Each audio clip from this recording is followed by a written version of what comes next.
નવા વ્યવસાય માટે સરકાર ₹50,000ની લોન આપી રહી છે. હમણાં જ અરજી કરો.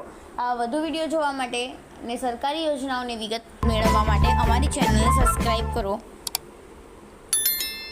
નવા વ્યવસાય માટે સરકાર ₹50,000ની લોન આપી રહી છે. હમણાં જ અરજી કરો. નમસ્કાર મિત્રો, જો તમે પણ તમારો પોતાનો ધંધો ચાલુ કરવા માંગતા હો તો સરકાર દ્વારા આપવામાં આવે છે તેમજ લોન નહોતી શરૂ કરવા માટે અથવા જૂના ધંધાને ફરી સુધારી અને વધાર કરવા માટે SBI તરફથી લોન આપવામાં આવે છે.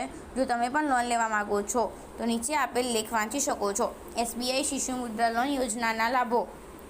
SBI શિશુ મુદ્રા લોન યોજના હેઠળ પ્રધાનમંત્રી યોજનામાં તમને કોઈપણ ગેરંટી વગર ₹50,000ની લોન આપવામાં આવશે અને ત્યાંના માટે તમારે 1 થી 12% સુધી વ્યાજ આપવું પડશે. આ યોજનામાં તમને 5 વર્ષ સુધીનો સમય આપવામાં આવશે જેથી તમે પૈસા આપી શકો છો.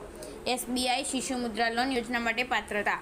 તમે પણ SBI યોજના લોન લેવા માગો છો તો તમને ₹50,000ની લોન આપવામાં આવશે.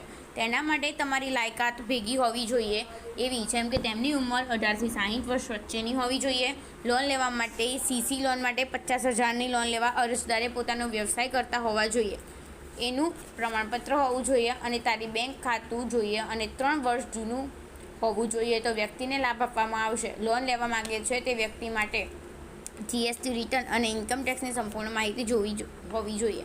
SBI શિશુ મુદ્રા લોન યોજના માટેના દસ્તાવેજો: પાન કાર્ડ, આધાર કાર્ડ, મોબાઈલ નંબર, બેંકની પાસબુક, વ્યવસાય પ્રમાણપત્ર, ક્રેડિટ કાર્ડ રિપોર્ટ.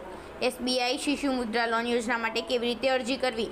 SBI શિશુ મુદ્રા લોન યોજના હેઠળ ઉપલબ્ધ લોન મેળવવા માટે તમારે ઓફલાઈન અરજી કરવી પડશે. ઓફલાઈન એપ્લિકેશન માટે તમારે સૌથી પહેલાં નજીકની સ્ટેટ બેંક ઓફ ઇન્ડિયાની શાખામાં જવું પડશે. ત્યાં ગયા પછી તમને બેંક કર્મચારીઓ તરફથી આ યોજનાઓનું અરજી ફોર્મ મળશે જે તમારે ભરવાનું રહેશે. અરજીપત્રક ભર્યા બાદ જરૂરી દસ્તાવેજો ફોર્મની સાથે એકત્ર કરીને બેંકમાં જમા કરાવવાના રહેશે. સબમિટ કર્યા પછી તમારી અરજી બેંક અધિકારીઓ દ્વારા ચકાસવામાં આવશે. આ પછી જો તમને લોન માટે મંજૂરી મળે તો લોનની રકમ તમારા બેંક ખાતામાં ટ્રાન્સફર થઈ જશે.